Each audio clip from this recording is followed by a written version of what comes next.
यहाँ खबर यह है कि अमेरिका का रक्षा मंत्री इस वक्त एक बयान दे रहा है, जिसको लेकर के उसने दावा किया है कि हमने ईरान के युद्धपोत को मार गिराया है।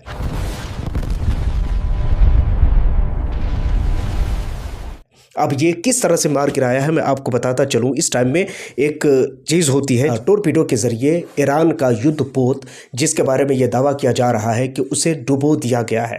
बताया जाता है कि 180 लोग उसमें बैठे थे, उसमें सवार थे, जिनमें से 80 लोगों के शव मिले हैं। और ये खबर कोई ऐसे ही नहीं बता रहा हूँ, सबूत के तौर पर आपके सामने ये BBC न्यूज़ का रिपोर्ट है, आपके सामने है।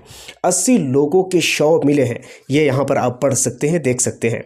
उसी के साथ अभी करीब 100 लोग लापता है, यानी कि हम ये कह लें कि उसमें से शायद अगर गिन चुनकर इक्का दुक्का लोग अगर बचे तो बचे, नहीं तो उसमें सब ख़त्म है। अब इस टाइम में एक खबर आ रही है और वो खबर है TV से। यह एक इंटरनेशनल मीडिया चैनल है जिस पर एक खबर आई और ख़बर यह है कि स्पेन को लेकर के अमेरिका नाराज़ है। क्यों नाराज़ है, पहले आपको ये समझना पड़ेगा।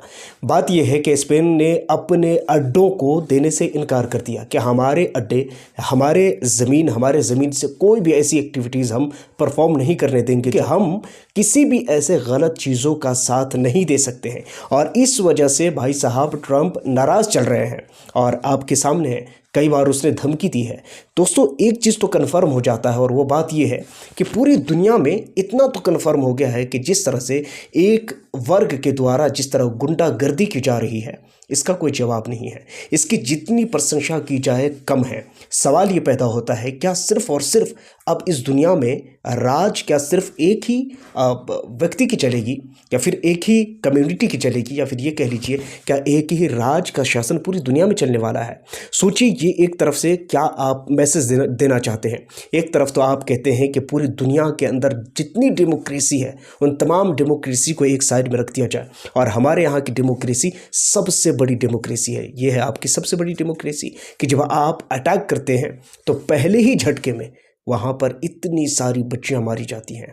खैर, ये आपको फैसला करना है कि आप इसको कैसे देखते हैं।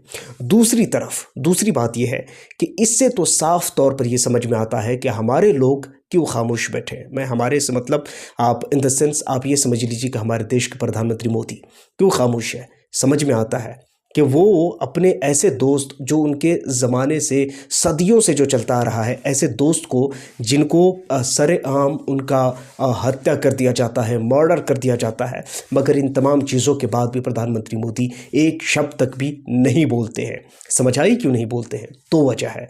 एक तो सबसे पहली बात यह है कि एपस्टीन फाइल के बारे में आपने सुना होगा। एक तो ये वजह बताई जा रही है, मेरी तरफ से नहीं बल्कि ये बड़े बड़े दिग्गज लोगों की तरफ से ये बात कही जा रही है कि एक तो एपस्टीन फाइल को लेकर के, और दूसरा ये अमेरिका अगर थोड़ा सा भी अगर प्रधानमंत्री मोदी या अगर कोई भी ऐसा देश अगर उसके खिलाफ अगर बोलता है तो फौरन उसकी तरफ से कार्रवाई जवाब आ जाता है।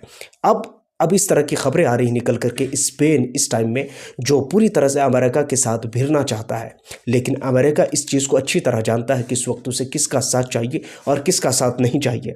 खैर, अगर हम बात करें इस वक्त तो ईरान का कम नुकसान नहीं हुआ है, बहुत बड़ा नुकसान ईरान को इस वक्त हो रहा है। उनके युद्धपोत को मार दिया जा रहा है, मगर ईरान भी पूरी तरह डटा हुआ है। स्ट्रेट ऑफ हॉर्मुज़ पूरी तरह से बंद कर दिया है।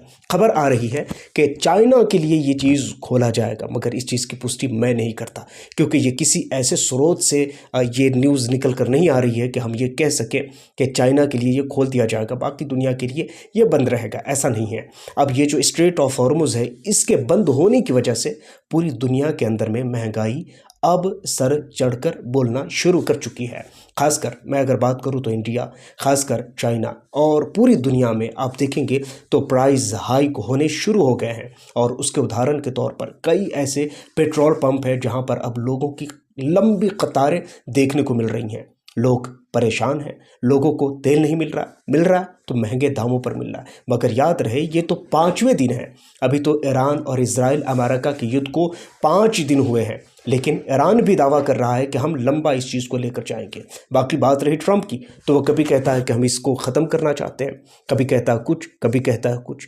लेकिन इतना तो कंफर्म हो गया है कि अच्छी तरह से ईरान भी डटा हुआ है और अमेरिका भी इस वक्त चक्कर खाया हुआ है। लेकिन देखते हैं आगे क्या होता है। आप क्या सोचते हैं, आप क्या राय रखते हैं, नीचे कमेंट सेक्शन में ज़रूर बताइए। पहली बार आए चैनल को ज़रूर सब्सक्राइब कर लीजिए, बेल आइकन को प्रेस कर लीजिए। अपना बहुत सारा ख्याल रखिए। मिलता हूँ किसी और वीडियो और टॉपिक के साथ। जब तक के लिए थैंक यू फॉर वॉचिंग।